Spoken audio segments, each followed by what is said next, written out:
O loko, akala niyo nagtapos na sa day 2. Ayan, magsisimula pa lang ako, nagre-ready na ako para mag-walking today. So guys, ayan, naglalakad na kami ni Ate Celine.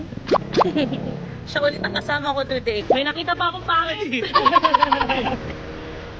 Guys, tatawid na kami dito. Para lang sa walking. Panindigan na natin to kasi day 2 na natin. Supportahan nyo kami. Oh, Shibuya Crossing ang atake. Sinisimulan na namin. Day 2. Nakita pa namin si Mon. Tapos na siya. Kami pasimula ko lang. Kaya sumama na kayo sa amin, guys. Masaya mag-walk doon. So, kita-kits tayo dito, guys. Simulan nyo na yan. Dapat yummy tayo sa summer. So, kaya ito yung unang park. Kaya maraming nagja-jog dito kahit gabi. Tapos doon kami sa kabila mag-walking. So, ito naman yung pangalawang park. Dito marami din nag-walk, marami din nagja-jog. So, pumunta na kayo dito, guys. So, ayan. Walk with me today. Iwalay muna kami ni Ate Celine para kanya-kanya ang buhay ngayon.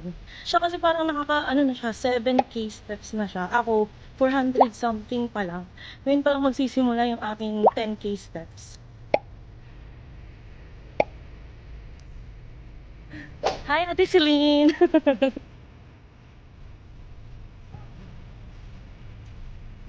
Sige, pahinga ka muna dyan. Magta-try naman ako ng ibang ruta. So, dito na ako dumaan sa may gitna. So, parang shortcut siya. Pero may iba naman yung view ko. So, ibang ruta naman tayo. Pabalik naman tayo.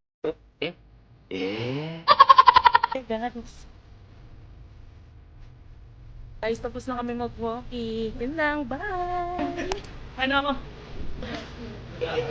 5 meters.